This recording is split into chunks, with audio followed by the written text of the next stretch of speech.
Good morning students. In this video we will take some more topics related to chapter 4 chemical bonding. Last time we have done dipole moment. Now we will do comparison of dipole moment of NH3 and NF3. NH3 और NF3 की dipole movement बेटा आपने compare करनी है। आपको पता है nitrogen की इलेक्ट्रोनेगेटिविटी होती है 3.0, हाइड्रोजन की होती है 2.1। तो नाइट्रोजन हाइड्रोजन बॉन्ड में इलेक्ट्रोनेगेटिविटी डिफरेंस कितने का है? 0.9 का। अब नाइट्रोजन फ्लोरीन में देखते हैं। नाइट्रोजन की 3.0, फ्लोरीन की होती है बेटा 4.0। तो नाइट्रोजन फ्लोरीन के बीच में इलेक्ट्रोनेगेटिविटी डिफरेंस कितना है? 1.0। तो ये जो नाइट्रोजन फ्लोरीन बॉन्ड है that should be more polar, ये मोर पोलर है, और ये क्या है? Less polar, it is less polar.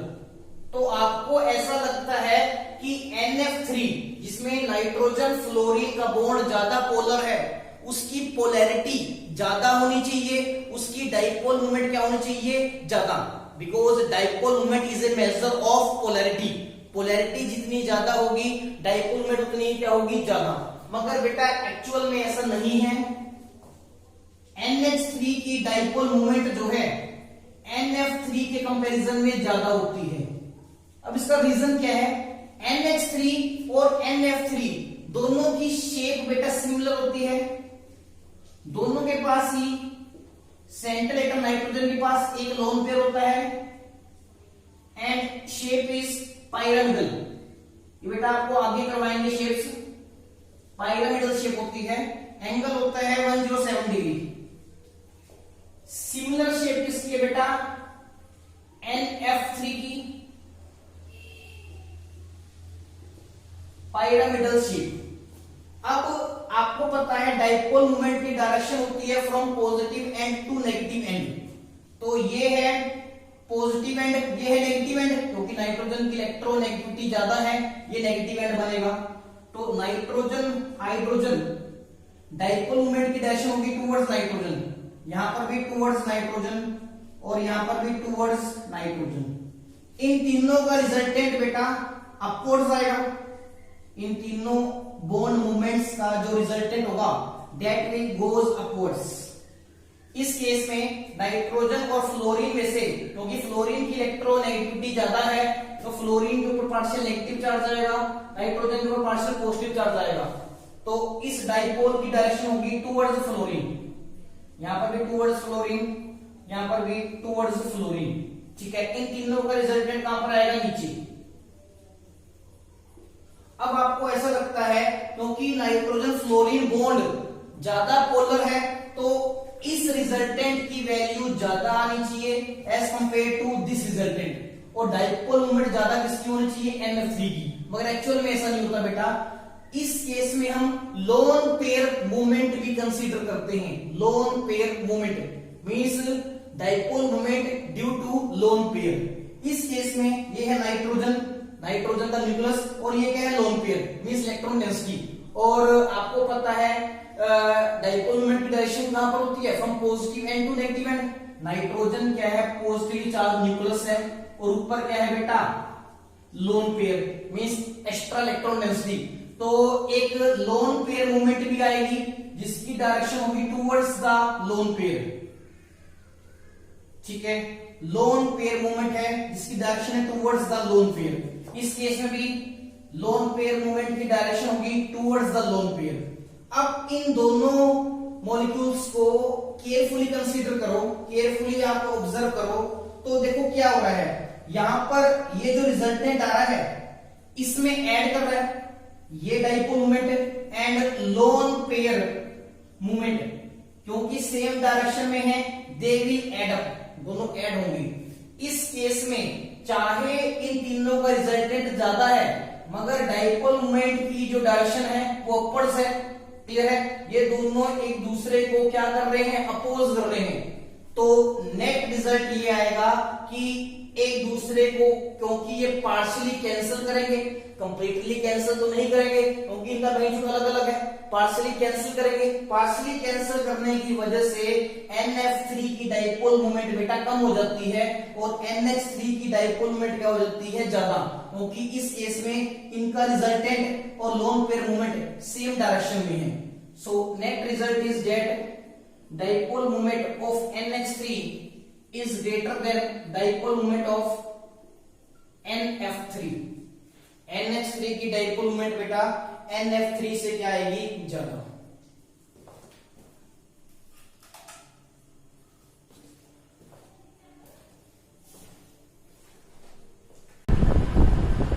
Next topic is percentage ionic in a covalent bond. Covalent bond में बेटा 100% कोवलेंट कैरेक्टर नहीं होता, उसमें कुछ ना कुछ आयोनिक कैरेक्टर जरूर होता है। अब कोवलेंट बॉन्ड में आयोनिक कैरेक्टर कितना होगा, that will depends on the electronegativity difference between the to bonded atoms. Suppose A और B एटम के बीच में कोवलेंट बॉन्ड है, अगर दोनों की इलेक्ट्रोनेगेटिविटी सेम है उस केस में तो इलेक्ट्रॉन्स बीच में रहेंगे और हम क्या कहेंगे कि दिस बॉन्ड इज 100% कोवलेंट। इसमें 100% कोवलेंट कैरेक्टर होगा and this is non polar covalent bond. अगर इस बॉन्ड में दोनों एटम्स की इलेक्ट्रोनेगेटिविटी अलग अलग है तो क्या होगा, जिसकी इलेक्ट्रोनेगेटिविटी ज्यादा होगी वो इलेक्ट्रॉन्स को अपनी तरफ अट्रैक्ट करेगा, उसके पास क्या आएगा, पार्शियल नेगेटिव चार्ज, और दूसरे के पास क्या आएगा, पार्शियल पॉजिटिव चार्ज, जिसकी वजह से इस कोवलेंट बॉन्ड में आयोनिक कैरेक्टर जनरेट करेगा। अब परसेंटेज आयोनिक कैरेक्टर आप कैसे निकाल सकते हो एक कोवलेंट बॉन्ड में, इसके लिए हमारे पास इक्वेशन है। Equation is 16xa xb plus 3.5 xa xb का square. This is known as NS Smith equation. NS Smith equation एक कोवलेंट बॉन्ड में इलेक्ट्रोनेगेटिविटी डिफरेंस है, ठीक है, और उसमें परसेंटेज आयोनिक कैरेक्टर कितना होगा, you can calculate by this formula. Here Xa represents electronegativity of A, Xb represents electronegativity of B। Clear है बेटा, ये फॉर्मूला है हमारे पास। इस फॉर्मूले के अकॉर्डिंग अगर दो एटम्स के बीच में इलेक्ट्रोनेगेटिविटी का डिफरेंस 2.1 होता है तो 50% आयोनिक कैरेक्टर आता है एंड तो 50% क्या होगा, कोवलेंट कैरेक्टर। अगर इलेक्ट्रोनेगेटिविटी डिफरेंस 2.1 आता है इस क्वेश्चन के अकॉर्डिंग तो उसमें 50% आयोनिक कैरेक्टर है और 50% क्या है, कोवलेंट कैरेक्टर। अगर आप Xa xb की वैल्यू 2.1 पुट करेंगे तो आपके पास आयोनिक कैरेक्टर कितना आएगा, 50%, तो कोवलेंट कैरेक्टर भी कितना हो जाएगा, 50%। अगर आपके पास इलेक्ट्रोनेगेटिविटी का डिफरेंस 2.1 है तो इसका मतलब इसमें परसेंटेज आयोनिक कैरेक्टर भी कम होगा और हम इस बॉन्ड को क्या मान लेते हैं, कोवलेंट। अगर इलेक्ट्रोनेगेटिविटी का डिफरेंस 2.1 से ज्यादा है तो आयोनिक कैरेक्टर 50% से ज्यादा होगा और हम बॉन्ड को क्या मान लेते हैं बेटा, आयोनिक मान लेते हैं, और उसमें कुछ ना कुछ कोवलेंट कैरेक्टर जरूर होता है। एक क्वेश्चन है हमारे पास पॉलिंस इक्वेशन, पूरा नाम है लिनस पॉलिंग। ये क्या करता है, percentage ionic character is equal to 18 Xa xb की पावर 1.4।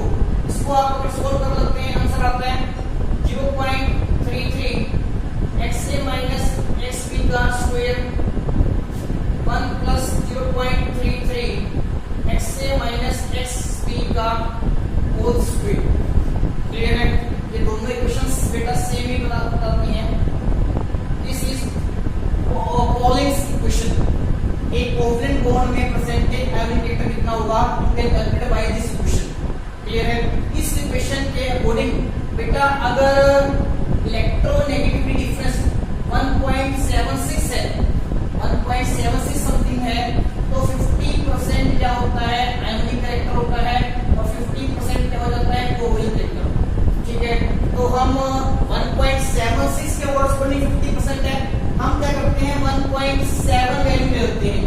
अगर इलेक्ट्रोनेगेटिविटी डिफरेंस 1.7 है दो एटम्स के बीच में, तो आयोनिक करेक्टर बेटा 51 पॉइंट समथिंग आता है, इसको 50% ले लेते हैं। इस केस में 50% आयोनिक करेक्टर होगा, 50% क्या होगा, कोवलेंट करेक्टर। अगर इलेक्ट्रोनेगेटिविटी डिफरेंस 1.7 से कम है, तो आयोनिक करेक्टर 50% से कम हो जाता है, कोवलेंट करेक्टर 50% से ज्यादा हो जाता है, तो हम बॉन्ड को क्या मान लेते हैं बेटा, कोवलेंट। अगर इलेक्ट्रोनेगेटिविटी डिफरेंस 1.7 से ज्यादा है, उस केस में आयोनिक करेक्टर 50% से ज्यादा हो जाता है, और हम बॉन्ड को क्या मान लेते हैं, आयोनिक। बॉन्ड को क्या मान लेते हैं, आयोनिक। क्लियर? तो हेनरी स्मिथ इक्वेशन के अकॉर्डिंग अगर 2.1 इलेक्ट्रोनेगेटिविटी डिफरेंस है दो एटम्स के बीच में, तो 50% आयोनिक करेक्टर होगा। इस केस में अगर इलेक्ट्रोनेगेटिविटी डिफरेंस 1.7 है, उस केस में आयोनिक करेक्टर कितना होगा, 50%। क्लियर है? तो दोनों इक्वेशंस अलग अलग बातें करती हैं।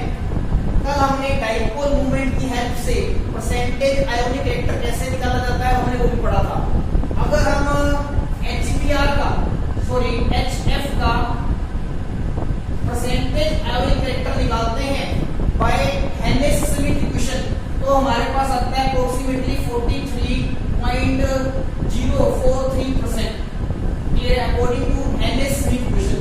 तो अगर हम डाइपोल मूवमेंट का डाटा यूज करके, इसकी डाइपोल मूवमेंट होती है 1.78 d बाय समथिंग, इस डाटा को यूज करके परसेंटेज आयोनिक करेक्टर निकालते हैं, तो वो भी अप्रोक्सीमेटली 43 पॉइंट समथिंग ही आता है। तो इसका मतलब Henry Smith equation is more accurate as compared to Pauling's equation. Clear है बेटा?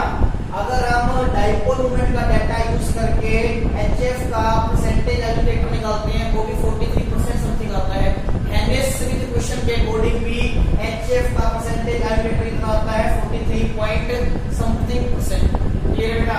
तो Henry Smith equation is more accurate as compared to Pauling's equation. कई जगह बेटा पॉलिंग्स इक्वेशन के अकॉर्डिंग भी इलेक्ट्रोनेगेटिविटी डिफरेंस जनरेट करके परसेंटेज आयोनिक करेक्टर बता दिया जाता है। बहुत सारी बुक्स में आपको ये डाटा मिलेगा। क्लियर है? कई बुक्स में 1.9 का भी दे रखा होता है। अगर 1.9 इलेक्ट्रोनेगेटिविटी डिफरेंस है, तब 50% आयोनिक करेक्टर होगा, 50% कोवलेंट करेक्टर होगा। क्लियर बेटा?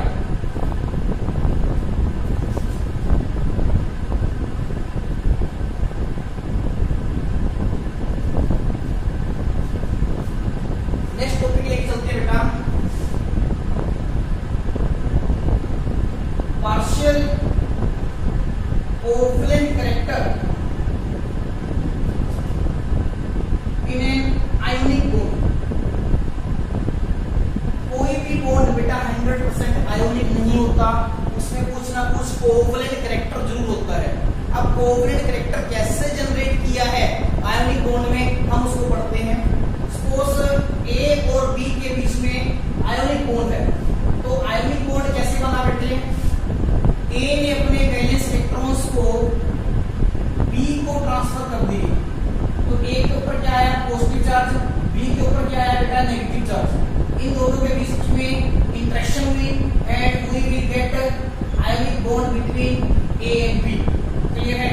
अब A क्या है, केटाइन, A पॉजिटिव क्या है, cation. Suppose this is A positive. Clear है? आपको पता है केटाइन का साइज यूजुअली स्मॉल होता है as compared to anion, and this is suppose anion, ये अनाइन है, this is cation, this is anion. ये है B की इलेक्ट्रॉन डेंसिटी, B न्यूक्लियस की इलेक्ट्रॉन डेंसिटी है ये, और ये है केटाइन। जब केटाइन अनाइन के पास अप्रोच करेगा, तो अनाइन के इलेक्ट्रॉन क्लाउड को अपनी तरफ अट्रैक्ट करेगा। देखो मैं यहाँ पर क्या बता रहा हूँ, जब केटाइन इस अनाइन की तरफ जाएगा, तो क्योंकि केटाइन के ऊपर पॉजिटिव चार्ज है, वो अनाइन के को अपनी तरफ क्या करेगा, अट्रैक्ट करेगा। इस इलेक्ट्रॉन क्लाउड अट्रैक्शन की वजह से इस अनाइन में जो इलेक्ट्रॉन डेंसिटी की स्फेरिकल सिमेट्री है, ये जो इलेक्ट्रॉन क्लाउड है पहले दैट इज स्फेरिकल सिमेट्रिकल, पहले जो इलेक्ट्रॉन क्लाउड है दैट इज स्फेरिकली सिमेट्रिकल।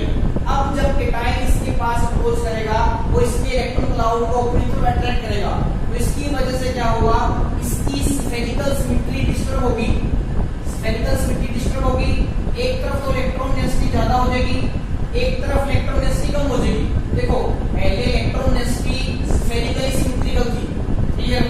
जब केटाइन इसको अप्रोच करेगा तो इलेक्ट्रॉन डेंसिटी इससे अट्रैक्ट करेगा, तो इलेक्ट्रॉन डेंसिटी होगी एक तरफ अट्रैक्ट हो रही है, तो इस साइड को इलेक्ट्रॉन डेंसिटी ज्यादा होगी, इस साइड इलेक्ट्रॉन डेंसिटी क्या होगी, कम होगी। This process is known as polarisation. इसको क्या बोलते हैं, पोलराइजेशन। पहले इलेक्ट्रॉन क्लाउड ऐसा था, स्फेरिकली सिमेट्रिकल, स्फेरिकल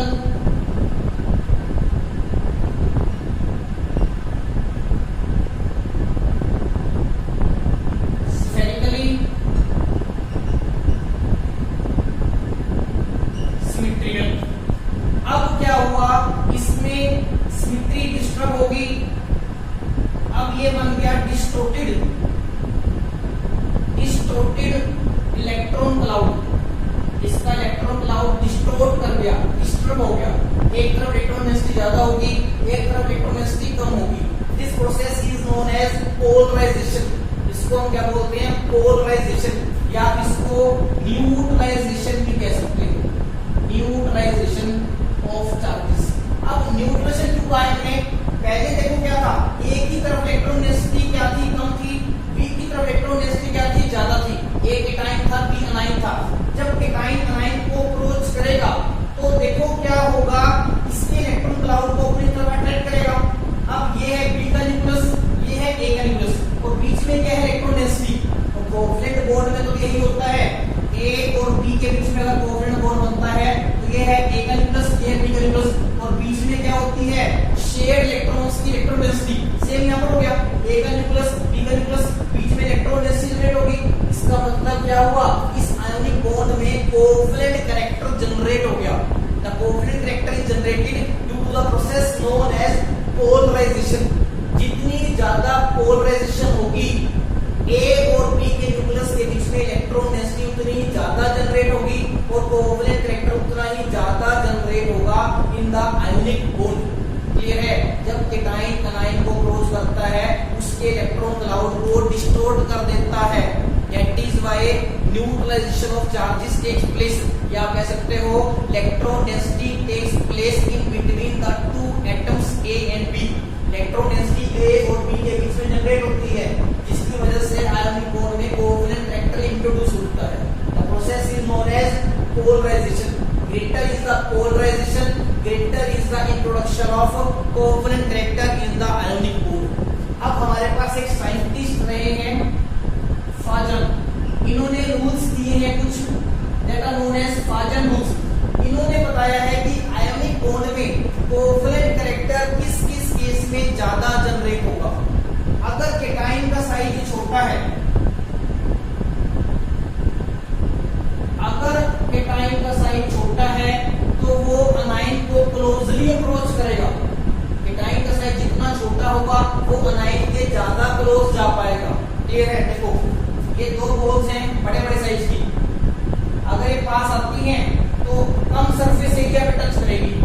अगर छोटी बॉल बड़ी बॉल के कांटेक्ट में आती है तो ये इसके ज्यादा सरफेस एरिया पे टच करेगी।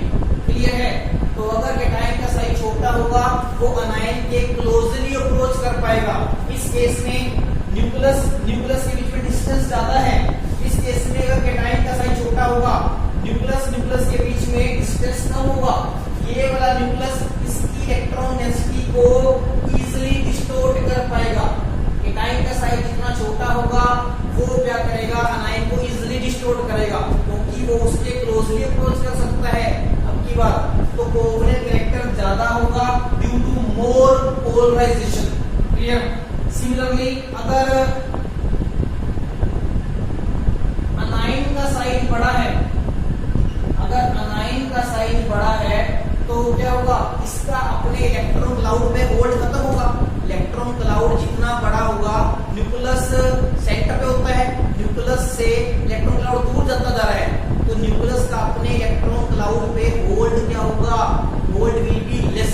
और इलेक्ट्रॉन क्लाउड के ऊपर होल्ड अगर कम होगा, केटाइन उसको इजीली क्या कर सकता है, डिस्टोर्ट कर सकता है, पोलराइज कर सकता है, and that is why covalent character will be more introduced.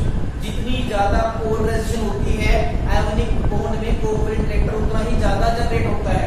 अगर अनाइन का साइज बड़ा है तो उसका इलेक्ट्रॉन क्लाउड के ऊपर होल्ड जो है खत्म होगा, इसका इलेक्ट्रॉन क्लाउड इजीली डिस्टोर्ट हो सकेगा, and that is why more polarisation will take place and more covalent character will be introduced.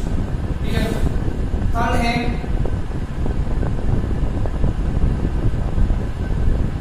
Charge on cation and anion.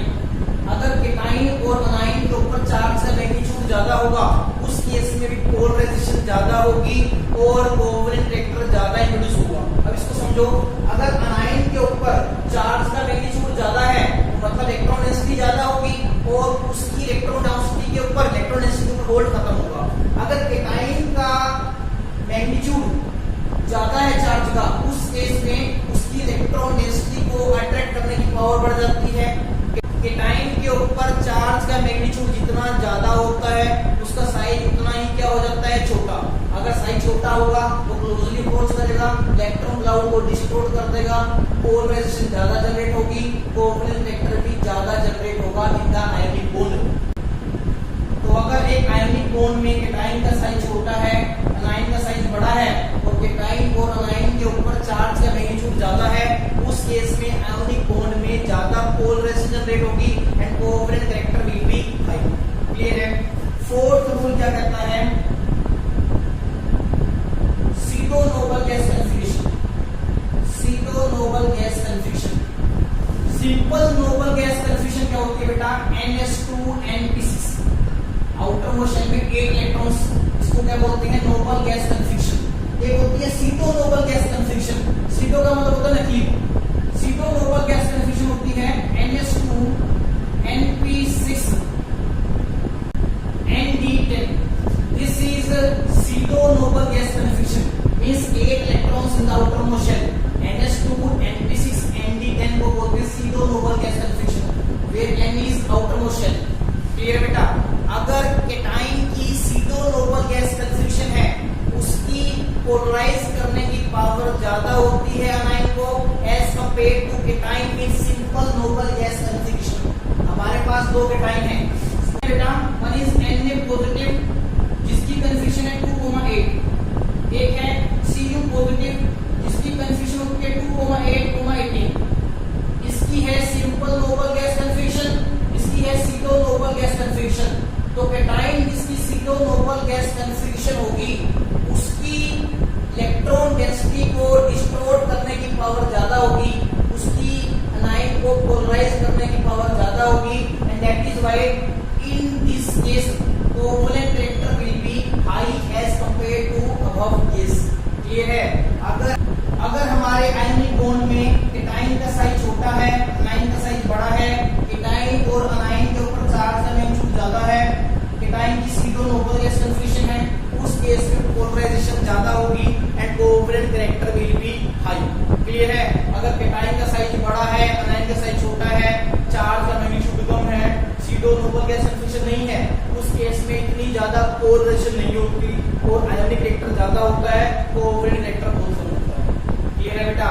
तो फाजन रूल्स क्या है, दीज 4, ये हमें क्या बताते हैं कि आयोनिक बॉन्ड में कितना परसेंट कोवलेंट कैरेक्टर होगा। अगर एक आयोनिक बॉन्ड में कोवलेंट कैरेक्टर ज्यादा है तो उस केस में बेटा ये 4 पॉसिबिलिटीज में से एक ना एक पॉसिबिलिटी तो जरूर होगी। ठीक है बेटा। तो आज हमने दो टॉपिक्स पढ़े हैं, एक तो comparison of dipole moment of NH3 and NF3, उसके बाद हमने क्या पढ़ा, पार्शियल